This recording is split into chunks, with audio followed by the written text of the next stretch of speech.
Hey YouTube faithful, Heavenly Prepper here. I want to talk a little bit today about a certain topic, and that topic is Bitcoin. Now, there's been a lot of celebration in the precious metals stacking community. Just a lot of excitement and euphoria almost over the MtGox exchange crashing and becoming insolvent and failing. And it's been hyped as the end of Bitcoin, and a lot of just celebrating and jeering, if you will, especially from Raw Dog and others. And I wanted to comment on this because I think it's irrational. And why do I say this? Well, precious metal stackers and many Bitcoin enthusiasts have the same goals. We want to end the corrupt banking, elite, and politically connected system. We want to eradicate the evil that is inherent in the system that currently exists. Okay? So there's no reason we should be fighting each other, especially if you don't own any Bitcoin. What's the harm in people owning another asset that, or currency, if you will?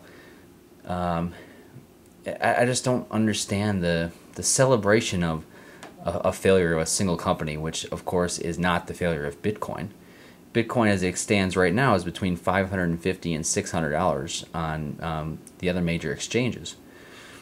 So obviously it's not failed. I mean, it went down a few $100s, and MtGox was the biggest exchange up to that point, so it's understandable.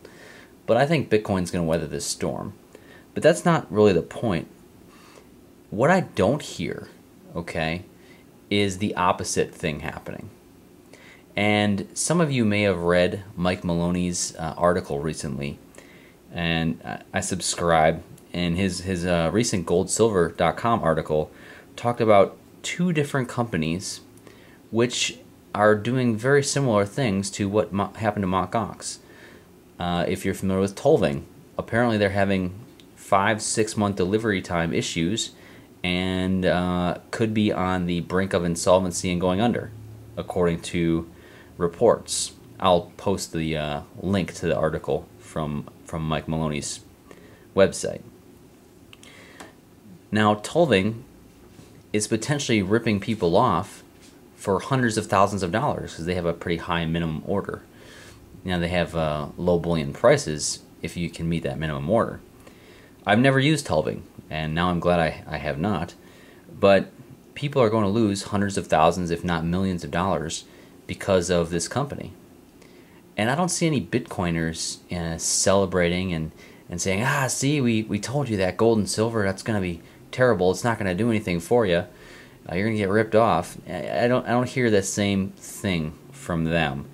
And then Merit Financial is the second company that's being accused of fraud, the old bait and switch, buy your bullion from us for 1% fee, and then in reality they switch you to numismatic coins because you're dealing with I've seen Merit commercials on different news channels. You're dealing with a crowd that's not very educated on precious metals, and they're just kind of calling in and taking the company's word for it and getting hosed over on the bait and switch scam. Then I'm sure the sales reps make plenty of money on that.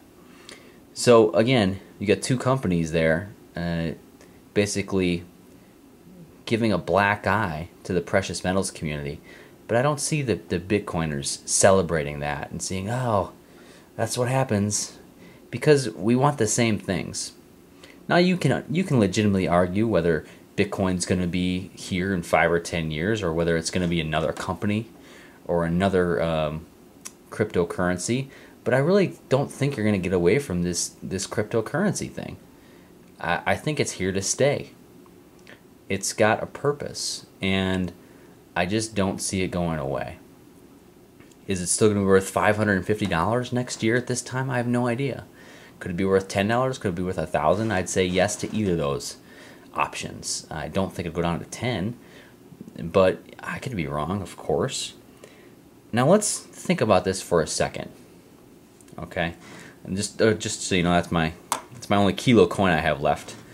That's the Noah's Ark coin there. That's my fair trade silver 1 ounce on top of that. But yeah, it's my last 32 ouncer. Let's talk about cognitive biases for a second. And specifically, I want to talk about a bias called escalation of commitment. Many of you probably know Chris Duane, and he created a coin called the Bitcoin. Now, I don't know how much he truly knows about the inner workings of Bitcoin. I'm guessing it's surface-related knowledge. I highly doubt he's got internal workings of how the crypto works and how the algorithm and blockchain truly work. It's very technical. But he's got an escalation of commitment problem. Let's say that he did his real analysis and research and came to the conclusion that, you know what, Bitcoin is legitimate, cryptocurrency is legitimate, even though he posted this 26 video of 26 things that why Bitcoin sucks, most of which are pretty poor reasons. But anyway, let's say he changed his mind. Is that not possible? I changed my mind in Bitcoin when it first came out. I thought it was a scam. It just sounded, I didn't understand it, and I didn't research it, and I didn't acquire any until, you know, it had gone up. I wish I would have gotten in some early, but that didn't happen. That's all right. Some people were smarter than me. They got in early. That's okay. But let's talk about this escalation of commitment problem, because how can I make an objective case further down the road if I've created a reputation and a coin that calls it a Bitcoin? It's not possible. So he's got to stick to his guns no matter what. Bitcoin could become as ubiquitous as an iPhone, and it wouldn't matter. He would still have to stick to his guns and say, no, it's a con, it's a scam, blah, blah, blah. And so you've got this escalation of commitment problem.